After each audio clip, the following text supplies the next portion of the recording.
Alors, dans le deuxième paragraphe du chapitre, nous allons définir ce qu'on appelle l'espérance mathématique d'une variable aléatoire réelle. En fait, espérance mathématique, c'est un autre mot pour dire la moyenne.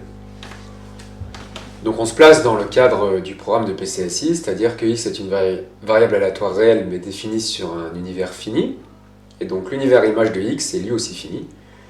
Et les valeurs que prend x sont les notes x1 jusqu'à xn.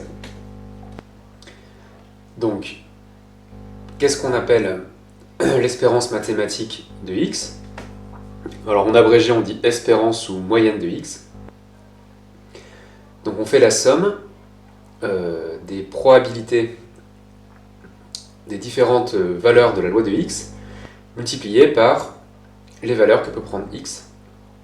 Donc en fait, on fait la somme des valeurs que peut prendre x pondérées par les probabilités de prendre cette valeur.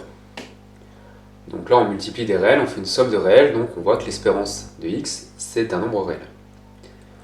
Donc là, j'ai adopté la notation en utilisant que les éléments de x d'oméga, on les a numérotés de 1 à n. Donc une formule plus générale, ce serait comme ceci. Bon là, on n'a pas besoin de détailler ce que c'est x d'oméga. Et donc là encore, quand les variables aléatoires prendront une infinité de valeurs, on aura une difficulté, puisqu'on aura une somme avec une infinité de termes. Mais ce n'est pas le cas en première année. Donc, quelques explications sur cette formule. Alors, si x prend toutes ces valeurs avec la même probabilité, comme il y en a n, x prend chaque valeur avec une probabilité de 1 sur n. Donc dans ce cas-là, la moyenne de x, ça fait la somme des xk fois 1 sur n. 1 sur n, on peut le mettre devant. Donc en fait, on fait la somme des valeurs divisée par n, qui est le nombre de valeurs. On retrouve bien la moyenne, au sens où on l'a vu au lycée. Donc faire la somme des valeurs divisée par le nombre de valeurs, ce sera dans le cas où tout est équiprobable. Ici, donc, on fait une moyenne pondérée par le fait que tout n'est pas équiprobable. Alors ensuite, on a dit qu'on aura souvent des variables aléatoires à valeur entière. Donc x de oméga sera inclus dans un ensemble d'entiers comme ça, 0n. Et bien dans ce cas-là, la moyenne de x, ça s'écrira somme pour k allant de 0 à n des k fois p de x égale k. Attention à ne pas oublier k. Si on fait la somme de p de x égale k, on sait que ça fait toujours 1. Mais là on a rajouté k, donc on va trouver autre chose. Donc comment on passe de cette formule à celle-ci? On a vu que quand les valeurs étaient entières, on prenait xk égale k en fait. Donc on remplace xk par k ici et là.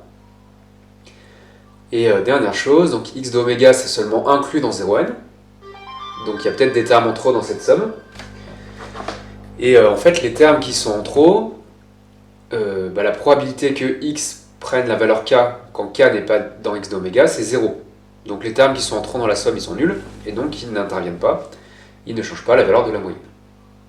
Donc en fait, on peut réduire les bornes, mais si on laisse de 0 à n, le calcul est quand même juste. Donc c'est ce qu'on a voulu expliquer ici. Donc on va voir un exemple. Si on lance 2D et qu'on appelle x la somme des deux chiffres obtenus, on a vu dans le paragraphe précédent que les valeurs de x, c'est les entiers de 2 à 12, et que la loi de x est donnée par ce tableau. Donc là, on va calculer la moyenne. Alors, il y a cette phrase qu'il faut enlever. Ça, ce sera pour l'année prochaine, donc vous la barrez. Donc, la moyenne, vous faites la somme des k fois p de x égale k. C'est-à-dire, vous faites 2 fois 1 sur 36, plus 3 fois 2 sur 36, plus 4 fois 3 sur 36, etc. Donc là, c'est pas un calcul très intéressant à faire à la main, on le fait à la calculatrice. On trouve que x a une moyenne de 7. Pour mémoire, on avait fait un diagramme en bâton qui représentait la loi de x, et on s'était dit que la moyenne, ça pourrait être 7, puisque la loi est symétrique par rapport à cette valeur. Donc, c'est bien ce qu'on va trouver par le calcul. Alors, cette notion de moyenne, c'est cette notion qui a fait qu'on a introduit la notion de variable aléatoire. Ça permet de répondre à de nouvelles questions. Donc par exemple, si vous lancez n fois une pièce, vous appelez EI, le ième lancé donne pile. Donc ça, c'est un événement. Grand X, le nombre de piles obtenues. Ça, c'est une variable aléatoire. Alors, l'événement grand X égale K, c'est j'ai obtenu K fois pile sur les n lancés. On peut l'écrire comme une union d'intersection des événements EI et de leur complémentaire, c'est le IM lancé donne face. Donc là, du coup, avoir introduit une variable aléatoire, vu qu'on peut utiliser des événements, ça paraît pas forcément nécessaire. Mais grâce à la variable aléatoire grand X, on va pouvoir calculer une nouvelle chose, c'est le nombre moyen de piles qu'on va obtenir quand on fait n lancés. Alors c'est pas forcément la valeur la plus probable, ni la moins probable, c'est juste la valeur qu'on va obtenir en moyenne si on répète l'expérience un très grand nombre de fois. Donc cette moyenne, c'est ce qu'on vient de définir en dessus, l'espérance de x, et cette espérance, on ne peut pas l'exprimer en fonction des événements EI.